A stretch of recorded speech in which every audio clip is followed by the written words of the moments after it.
Praise the lord, హల్లెలూయా. దేవుని పరిశుద్ధ నామానికి స్తోత్రం కలుగునుగాక. ఈ మంచి ఉదయకాల సమయం దేవుని మాటలు వింటున్న మీ అందరికీ కూడా నా హృదయపూర్వకమైనటువంటి వందనాలు. ఎలా ఉన్నారు? మీరు, మీ కుటుంబాలు, మీ బిడ్డలు క్షేమంగా ఉన్నారా? దేవుని మహాకృప మీకు మీ కుటుంబాలకి తోడైయుండును గాక. ఆమేన్. పరిశుద్ధ గ్రంథంలో నుండి ఒక వాక్యాన్ని మనం చదువుకుందాం. చూడండి, సామెతల గ్రంథం 15వ అధ్యాయం 8వ వచనాన్ని మనం చదువుకుందాం. సామెతల గ్రంథం 15వ అధ్యాయం 8వ వచనం. భక్తిహీనులు అర్పించు బలులు యెహోవాకు హేయములు, యథార్థవంతుల ప్రార్థన ఆయనకు ఆనందకరము. హల్లెలూయా. ఇద్దరు వ్యక్తుల్ని జ్ఞాని అయిన సొలొమోను గారు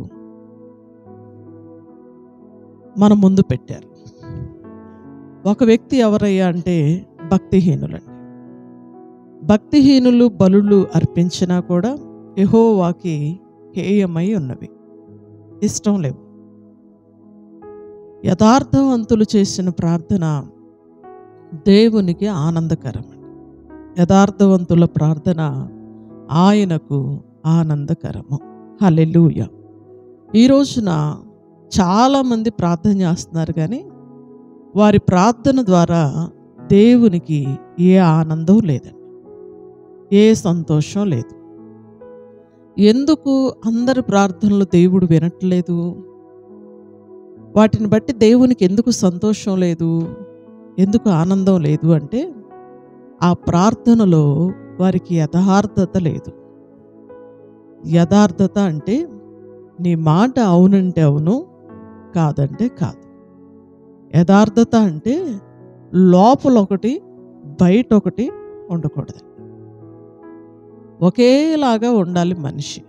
దేవుడు అది కోరుకుంటున్నాడు, ఒకేలాగా ఉండాలి. కానీ ఈ రోజున చాలామందిని మనం చూస్తే మనుషుల ముందు ఒక మాట మాట్లాడతారు, మనుషులు లేనప్పుడు ఒక మాట మాట్లాడతారు. యథార్థత లేదు, ఆ మాటలో సత్యం లేదు.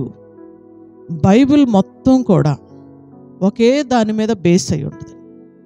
అదేంటి అంటే యథార్థత, సత్యము, నీతి, పరిశుద్ధత. ఇవన్నీ కూడా ఏ వ్యక్తి అయితే కలిగి ఉంటాడో ఆ వ్యక్తి చేసే ప్రార్థన మాత్రమే దేవుడు వింటాడు. ఆ ప్రార్థనకి జవాబు కూడా దేవుడిస్తాడు. చూడండి, ఎవరికైనా ఆనందం కలిగిందనుకోండి, మనం ఇష్టమైనవి అడిగితే వాళ్ళు మనకి ఇచ్చేస్తారు కదా. ఆనందంలో నుండి మనల్ని బట్టి ఎవరికైనా సంతోషం కలిగిందనుకోండి, ఆ సంతోషంలో నుండి మనం ఏది అడిగినా కూడా ఇచ్చేస్తారు కదా. అలాగే యథార్థంగా ఉండి గనక మనం ప్రార్థన చేస్తే దేవుడు ఆనందిస్తాడు. ఆయన ఆనందపడితే మనం ఏది అడిగినా కూడా ఆయన మనకు సహాయం చేస్తాడు. బైబిల్ గ్రంథంలో ఒక వ్యక్తిని మనం చూస్తాం. ఆ వ్యక్తి పేరు హిజ్కియా. రాజుల 2వ గ్రంథం 20వ అధ్యాయంలో రాయబడి ఉంటుంది. హిజ్కియాకి మరణకరమైనటువంటి జబ్బు చేసినప్పుడు ఆయన ప్రభువుకి ప్రార్థన చేశాడు. ఏమని ప్రార్థన చేశాడో చూడండి. రాజుల 2వ గ్రంథం 20వ అధ్యాయం 3వ వచనాన్ని చూడండి. యెహోవా, యథార్థ హృదయుడునై సత్యముతో నీ సన్నిధిని నేనెట్లు నడుచుకుంటినో, నీ దృష్టికి అనుకూలముగా సమస్తమును నేనెట్లు జరిగించితినో కృపతో జ్ఞాపకము చేసుకొనమని హిజ్కియా కన్నీళ్లు విడుచుచు యెహోవాను ప్రార్థించాను.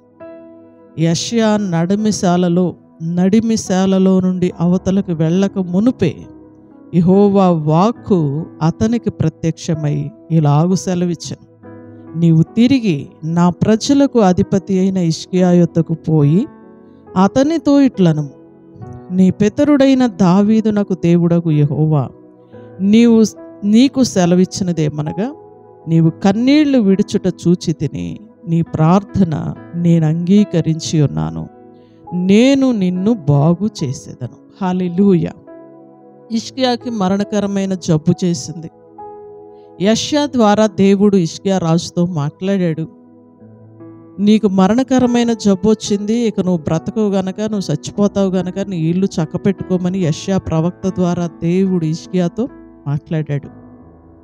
ఎప్పుడైతే దేవుడు ఒక దైవజనుడు ద్వారా మాట్లాడాడో వెంటనే హిజ్కియా చేసిన మొదటి పని ఏంటంటే గోడ తట్టు తన ముఖాన్ని తిప్పుకొని ఎక్కి ఎక్కి దేవుని దగ్గర ఏడ్చాడు.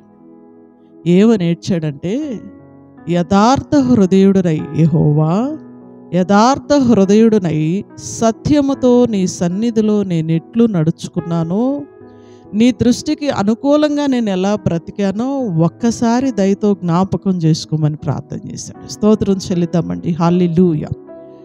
బైబిల్ గ్రంథంలో రాయబడి ఉందిగా, దేవుడు యథార్థవంతుల ప్రార్థన ఆలకిస్తాడు.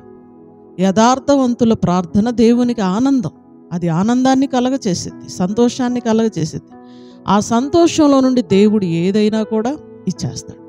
ఎప్పుడైతే హిజ్కియా నేను యథార్థ హృదయుడనై సత్యముతో నీ సన్నిధిలో నేను ఎట్లు నడుచుకున్నానో దయతో జ్ఞాపకం చేసుకోయని అడిగాడో, వెంటనే ప్రవచనం చెప్పి ఆ ఇంట్లో నుండి వెళ్ళిపోతున్నటువంటి యెషయా ప్రవక్త ఇంకా ఇంట్లో నుండి బయటికి కూడా వెళ్ళలేదండి. నడిమిశాలలో ఉండగానే మరలా దేవుడు అతనితో మాట్లాడి, నువ్వు వెనక్కి తిరుగు, మరలా ఈ ప్రజలకు అధిపతి అయిన హిజ్కియా దగ్గరికి వెనక్కెళ్ళు, అతనితో నువ్వు చెప్పు, నీ ప్రార్థన నేను విన్నాను, ఇక నువ్వు మరణం అవ్వు, నేను నిన్ను బ్రతికిస్తున్నాను, బాగు చేస్తున్నాను, 15 సంవత్సరాల ఆయుష్ను పొడిగిస్తున్నాను అని చెప్పు అన్నాడు. దేవుని స్తోత్రం చెల్లిద్దామండి. హల్లెలూయా. ఒక వ్యక్తి యథార్థంగా బ్రతికితే, ఒక వ్యక్తి సత్యంగా బ్రతికితే, దేవుని వాక్యాన్ని అనుసరించి బ్రతకగలిగితే ఖచ్చితంగా దేవుడు ఆనందపడతాడు.